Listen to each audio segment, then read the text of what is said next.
Caz. Football Focus. Woo! Where the focus is. And always. As it should be. NFL. Let's get it. Let's get it. All right. I'm ready. I see you rocking the Saints hat. You know it, baby. You know what I'm saying? We took out the Bucks. You know. Damn, barely. Man, I was standing there watching the game, man.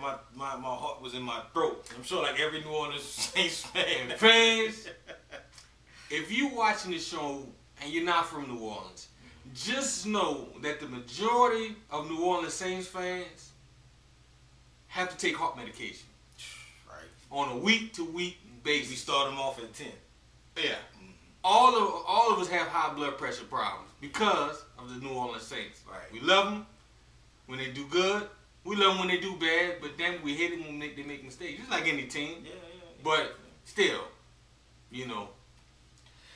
But like I said, I watched the game. Like I said, I put my little thoughts on Facebook while I watched the game. Of course. And man, I was it seemed we was down 14-0. I was like, oh man, you know what I'm saying? I was like, as long as my fantasy football team was winning, so I was okay. I was 50-50. I don't want to talk about that. Right. But I was like, they made I put a post on Facebook saying Patrick Robinson is like a big brother that's 21 going against your little brother that's like 9. You know what I'm saying? I mean, no, it was like they was hitting. Vincent Jackson had a career high in passing yards in Buccaneers history. Now the Buccaneers been around longer than the Saints. Yes, they have. And you break this record against the Saints. That's one. Two, it's like a pitch and catch, man. It's like me going against my daughter, just running out on a route and they just throw it. It's just throwing, and cherry picking, and that's just not fair. I mean, it's not fair, but I mean, it's just like that's why people are looking at Patrick Robinson though, because they didn't really. I mean, they made it through on Greer's side a couple of times, but they really don't mess with Greer. But safety's out of place. That pass, got to give Malcolm Jenkins some props because he ran down Vincent Jackson at the 5. They had a good goal line stand. Like I said, the defense played a lot better. But I think the defense played more better this week than they played the whole year. You know what's funny? That's the second rundown he done had. Yeah, in his career. Yeah, the one in Dallas. But it shouldn't come down to that. No. You know what I'm saying? If you got look, I'm not taking away from Malcolm's speed. Right. But it's like he should use it for safety. If you are safety, you're the free safety. Right. Put yourself in a position where you fall back to where you don't have to run down a damn receiver. Yeah. You know what I'm saying? And catching them for mine, you shouldn't have to do that. Right. But still, good. It was a good play, like good defensive stand where they stopped them all 4 downs. You know what I'm saying? And Drew went right down there and scored. And like it's another thing I put on Facebook, man. I was like watching Drew Brees, quarterback, Sunday, at least in the first half. He looked like a plastic surgeon, man. He was like, he was in a 2-minute drill. And man, I know you was probably asleep. Yeah, you probably was asleep during the game because you were working. But man, if you would have seen how he was just hitting receivers, though, he was just putting the ball like he always do, putting the ball in spots where nobody can touch it. Oh yeah, you know what I mean? Yeah. I'll quote a line from one of my favorite actors, Peter Weller, in the Dark Knight Returns. Movie. He said it plain. Listen, son, this isn't just a mud pit. This is an operating table, and I'm the surgeon. That's what Drew Brees is. Yeah. This isn't a football field. This is an operating table. I'm the surgeon. Right. You know what I'm saying? That's the same thing he did to the Redskins back in 07, 08? Yeah. We were down 28-7 or 28-14? Something like that. It was down by 2 touchdowns. Yeah, man. Yeah. I mean, it was like shooting ducks in the water. Boom, we got left for dead. Shooting fish in the barrel. Boom, we was left for dead. Drew Brees came back and picked them boys apart. We lost that game by 1 point? Or 3 points? We lost that game of a last-second field goal. Yeah. You know what I'm saying? So yeah. That is what Drew Brees does. Now, put Tom Brady in that spot. What would he have done? If he was down or... Yeah. There's not too many quarterbacks in the NFL at this day and age that could do what Drew Brees does. I don't give a care what you think about Tom Brady because it seems like everybody got a bro crush on Tom Brady and Peyton. The only other quarterback I can honestly say in this heyday that would have did that like what Drew Brees did was Peyton Manning. But we all know Peyton Manning, when it comes to big games, Y'all say, oh, he won the Super Bowl. Yeah, but see, it wasn't him that won the Super Bowl. That was more of the situation where the Chicago Bears lost the Super Bowl versus Indianapolis Colts winning the Super Bowl. Right. There is a difference. Yeah. Everybody wants to sit there and say, well, you know, after the Saints won the Super Bowl, well, let's break down all the reasons why Indianapolis Colts lost the game. No, Indianapolis Colts didn't lose that game. Peyton Manning didn't make any mistakes in that game. No, we just made more plays than they did. Right. That's football. Right. That's really all. Yeah. It didn't come down to one play or a controversial play or whatever like that. They just lined up. Did they defensive assignments? Tracy Porter, who's now they're both teammates now. Yeah, he read the right play and did a pick six. But the thing is, that made it even better was Peyton got the ball back and drove right down the field. That's right. But he still kept. That's right. That's right. You know what I'm saying? That's so right. I mean, the defense just did their job. They did what they had to do. Right. And they won a game. But like I said, no, we're going back a couple of years or whatever. Right. But like I said, we just want to give congrats to the Saints. 2 straight wins. And we said last week that they was going to pull a win out. Right. You know what I'm saying? Now this week, we'll get to the game, but we got to play the Broncos. So a lot of people are saying that with the Saints having the worst defense, which we do. I mean, it's that's the stats are there. Yeah, no secret. The stats are there. Right. We just got finished talking about Patrick Robinson. I don't know. Peyton Manning is good, but I still don't think Peyton Manning is as good as he was a couple of years ago. I think that they'll make enough plays. You know what I'm saying? To win the game. Spoiler alert. They will. I think they will pull out the win. A lot of people not picking them. But I Sunday night, I think they will. Spoiler alert. Yeah. I'm riding with the Saints also. Mm-hmm. It's going to be a tight game. Yeah, that game is going to tell the tale for the New Orleans Saints, where we are as a team going forward. Not necessarily so much for the Broncos because, I mean, let's be honest, the Broncos is in a gimme. The Broncos is in another gimme conference. Yeah. They're in another gimme conference. I mean, there's only 2 teams that has 5 wins in that conference. That's Houston. They played each other last week, matter of fact, coincidentally. Baltimore and Houston. They both 5-2, or which one called 6-1. So everybody else is 4-3, 3-3, or whatever. So you're right. They are in another gimme division. But you look at the NFC, you turn around and flip it. The NFC got 3 or 4 teams that got 5 wins. Yeah. You know what I'm saying? And you still got those good teams that's really under the radar. Right. Yeah, as the Saints, you got Chicago is 6-1. I mean, you got Green Bay is starting to win more games. They 4-3. I mean, you got 49ers. There's a lot under the radar. The AFC is going back to how they used to be back in 2004. You got maybe 3 or 4 teams that's got really good records. Mm-hmm. Right. But everybody else is terrible. Right. In the NFC, you look at the records don't tell the tale. The records are the teams are more competitive against each other.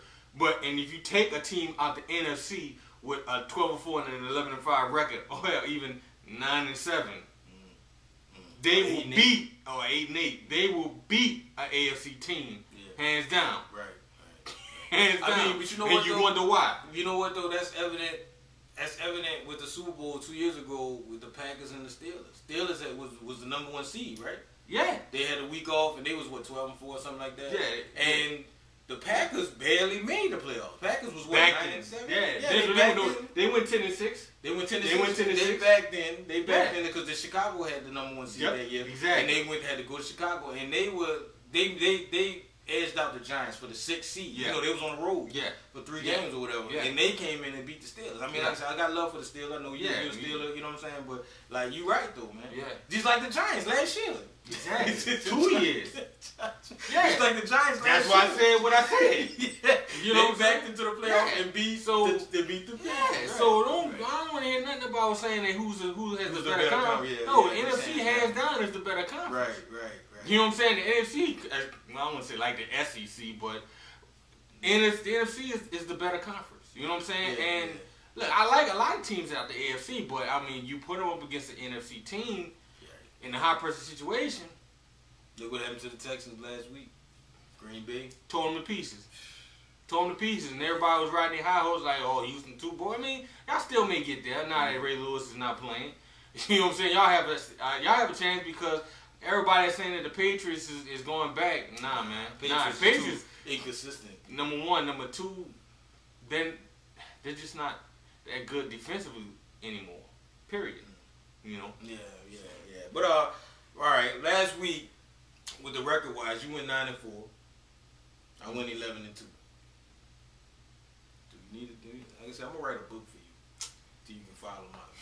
Anyway, all right, we're gonna go on with the games. All right, we got tomorrow night. Okay. We got Tampa Bay at Minnesota.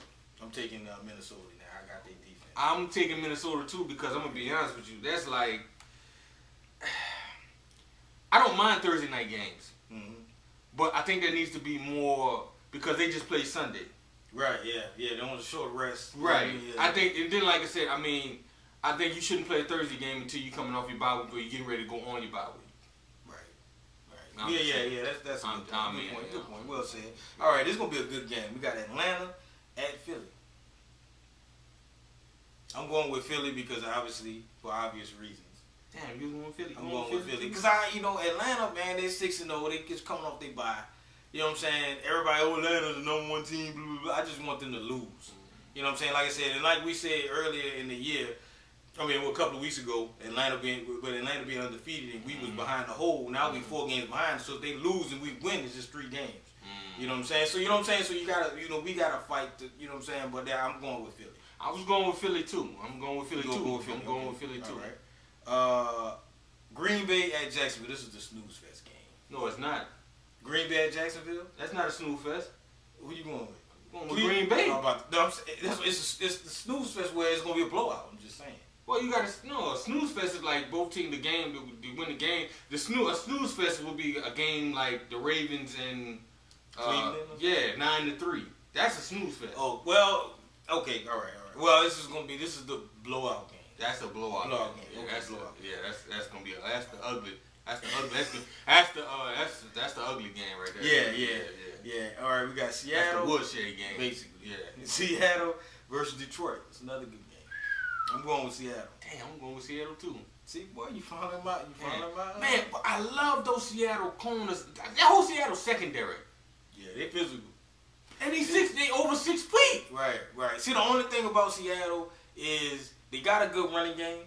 They just got to get their receivers just got to get just a little better because they could have beat. And that's coming. They could have beat the 49ers last Thursday night. You know what I'm saying? The boy dropped the pass and stuff like that. They was right there. I think they'll get one this year in the draft. They need. Or they're gonna get a big free agent acquisition. They probably will. All right, we got Indy versus Tennessee. I'm going with Tennessee. You know what? I'm gonna go with Indy on that. I'm going Indy. I think that game, Tennessee. I think that was a fluke game. If you got Chris Johnson in your lineup in fantasy, don't believe the hype. Matter of fact, the dude I play got. Well, you should be all right then. Yeah. That's what I'm saying. All right, we got New England versus St. Louis. This might be another woodshed game. No, it's not. I'm going with New England. They in London. I'm gonna take St. Louis on this one. I'm a gamble. I'm a gambling man. Ooh, riverboat gamble. All right, we got Washington versus Pittsburgh. It's gonna be another good game. RG3 going against Palomalo not playing, but you got RG3 going against that vaunted Pittsburgh. I'm going Washington, dog. I'm sorry. What? I'm going with Washington again, dog. That's twice in a row. I'm going with Pittsburgh. RG3, bro. Damn, RG3, bro. All right. But you know what? Pitt is good against scrambling quarterbacks. Pitt is real good. But I'm going with RG3. All right, we got Carolina versus Chicago.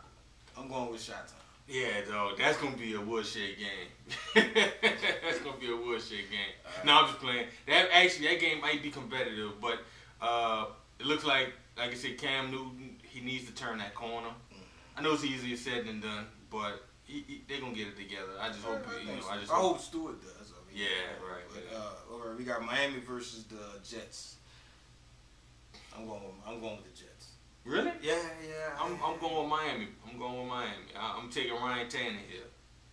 I might go pick him up for fantasy, free agent. Shoot. You need him. We got the Chargers versus the Cleveland Browns. I'm going with the Chargers. I know you don't. We were just talking earlier. I know you don't trust Rivers. You know what? You said Chargers versus Cleveland. Yeah. I'm going with Chargers this time, but you know what? I would not be surprised if Cleveland wins that game. Yeah, same. I would not be surprised. Same. All right, we got Oakland at Kansas City. I'm going with Oakland. Yeah, woodshed. That's another woodshed? Yeah, that's another woodshed. All right, the Giants versus Dallas in Jerry Dome. In Jerry Dome? I'm going with the Giants. Even though I should go with Dallas, I got Romo. But and they played once already, right? They played in the first week. You know what? And Dallas beat them. Yeah. Yeah, I'm going with the Giants this time too. Yeah, lightning no strike twice there. Right. Then they don't really play good at home. Right. All right, we got obviously I know where you're going with this one. We got the Saints versus Denver. Yeah. Nothing said about that. All right, Monday night we got the 49ers versus the Cardinals. I'm going with the Niners. Yeah, I'm gonna go with the 49ers. All right. I'm going with the 49ers. All right. Now we gonna do our weekly rant. You go ahead if you wanna. Well, ladies and gents, this week's rant is about a subject that's near and dear to every video gamer, football video gamer's heart. The Madden curse. Is it real? Is it a myth? Or are we just overthinking it? Right. The main reason why we say that is because, all right, obviously we've been playing Madden for a long time. Well, I've just recently stopped. Yeah, he's just recently. Cold turkey. Right. But we have Calvin Johnson's on the cover this year. Calvin Johnson's on the cover. Catching the pass. Catching the pass. Yeah. You wish he hadn't been done doing that much. But he got Calvin Johnson on the cover, and my baby brother brought up a good stat. Last year at this time he had 9 touchdowns. You want to know how many he has this year? Let's give you a second. 1 touchdown, and it wasn't even from his quarterback; it's from the backup. So, main reason why we say that is it a myth, or are we just, are we making it up? Are we making it up? Let's look at this. Let's pull it up. Okay, read it. What you got there? All right. Okay. Did you get that from Roger Goodell? No. No shock. Wow, that's no shock, man. Right. All right, we can start from the beginning. Eddie George was the first player to ever grace a Madden cover besides Madden himself. Right. All right. Right. So go ahead. Speak on Eddie George graced the 2000-2001 cover. The first Madden game that we played on the PlayStation, and that was the first game where we had the official Madden Wars. He would pick an NFC team, I would pick an AFC team, and we would go to toe meet each other in the Super Bowl. And unfortunately, out of those exchanges, I lost the majority of them. Yes. Only won one. Right. But that one was all I needed to make him quit. Yeah. So, basically. All right. So now, what did Eddie George do that year? Eddie George, I think his team, they had a good year. Obviously, he had a good year. Oh, is that the year they had the Music City Miracle? No. You sure? Yeah, as a matter of fact, that was. Yeah. They lost in the playoffs. They made the playoffs. Right. And they made the Super Bowl. No, they didn't. That was the year they lost to the Rams. Huh? The Music City Miracle, they lost to the Rams that year. Okay. All right. Okay. So, really? Yeah. Okay. All right. Well, how many yards did he have? In the game or overall? Overall. I don't know, man. They didn't have that? They didn't have that. Okay. Well, see, that's what I'm saying. Okay. Well, anyway. Let's just go. Okay. Okay. We got stats. Huh? You won't go to a play where we have actual stats? Well, no. Well, we will, but hold on a second. All right. Eddie Jordan, they made the Super Bowl, and they lost in the Super Bowl. Right. So, he broke the curse. Well, see, there was no curse then. No. There was no curse then. So, Eddie George don't count. Next guy. All right. Dante Culpepper. Yes. He was a victim of the curse. He was a victim of the curse. Because I remember that year, he had like 4,000 yards. He was just... Not the year before. The year before. Yeah. They had 4,000 yards. Yeah. Throwing it up to Randy Moss. Chris Carter was still there. Yeah. Chris Carter was there. I think Jake Reed was still there. They still had he picked up right from where Randall Cunningham left off. Right. He had a year. Phenomenal year. Yeah. Then the next year, he couldn't get it together. He got hurt, right? Yeah. Got hurt and was caught crying on the sideline. And the book was out that he couldn't read the defense. Right. Next. All right. Marshall Faulk. Now this is a good one. This is a good one. Okay. Marshall Faulk. The year before. he had 2,150 yards overall, rushing and receiving. That's amazing. 83 receptions. 83? 83 receptions. 83 receptions, 21 touchdowns. Okay. The year he was on the cover, you want to know how bad he dipped up? How bad? 1,450 yards. So that's half of what he... Half of what he did. Overall, that's both. That's together. That's combined. That's combined. Combined. That's nasty. 10 touchdowns. So going from 21 to 10 touchdowns. And he never rushed for 1,000 yards. Ever since he's been on the cover. And he's been injured. He was injured. Injured every year since he ever... And then he was supposed to retire because he had Steven Jackson. All of this. All right. This is what we're going to run through. We got Michael Vick. Broke his leg. Boom. Next. All right. Ray Lewis. Now, this is the only person we can say, Ray Lewis didn't, I don't think he, he wasn't a victim of the Crows. He broke the curse.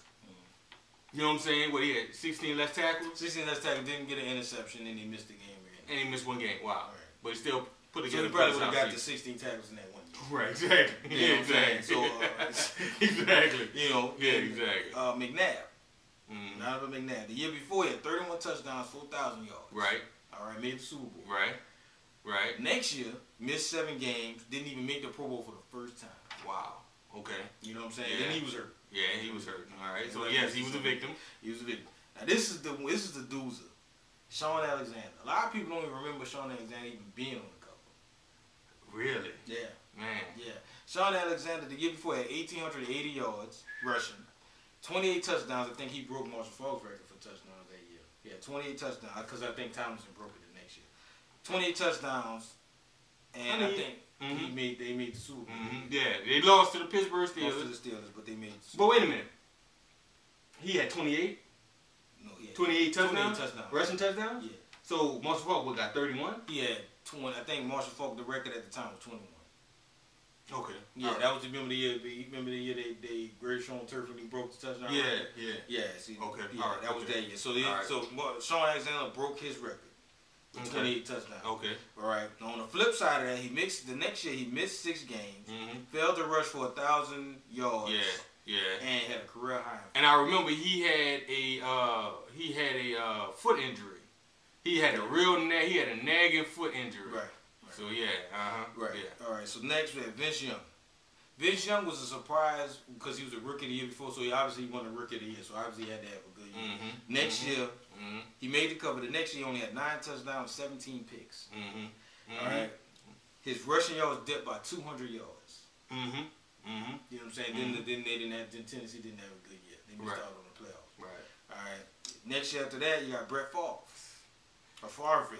And he had 4,155 yards passing, 28 touchdowns. Now you remember, like you said, the year before that, he led the league in interception. Yeah. All right. Yeah. So this year he had a good year. This was the year where he threw the interception and stuff in against the Giants in the snow game. All right. In Lambeau Field. His last game as a Packer too, to be honest with you. So he had 41, 55, 28 touchdowns. The next year he went to the Jets. Had a bicep injury. They started off good, had a bicep injury, and he didn't want to miss the game because he had consecutive games. Didn't want to miss the game, and he just played poorly. He suffered, and the Jets missed the playoffs. The Jets was in first place. And they missed the playoffs. I remember that. All right. Next, we got Fitzgerald and Polamalu. That was Madden 2010. Yeah, 2010. That was the first year they had 2 athletes on the cover. Right. Now, the curse split right down the middle. The Pittsburgh Steelers, since they won the Super Bowl, they didn't make the playoffs that year, and Troy Polamalu got injured. He was plagued with injuries that year. Yeah, so he missed 5 the plague affected him. Right. I mean, the curse affected him. Fitzgerald, he had the same type of season he always had. Right. You know. Right. So, but then we got the extra 2011, Drew Brees. Now, I say yes, he got affected by the curse because he, was consistent. He had the yards, he had the touchdowns, but he threw a career high interceptions. And the Saints got beat by They didn't get beat. They got embarrassed by a team that had an under 500 record. 7-9. Right? 7-9. Yeah. And the last play of that game, signified what the curse truly is. It doesn't just affect the player, it affects the whole team. Right. Because Marshawn Lynch just went ham on the whole thing. He broke 11 tackles. That looked like a play out of John Madden. Yeah, basically. All Madden. Yeah. Yeah. Cool. That's true. That's true. All right. The next year was Peyton Hillis on Madden 2012. Yeah, he became a shell of his former self. I mean, he missed a couple games due to mono and turf toe and stuff like that. So. Right. And then he wanted.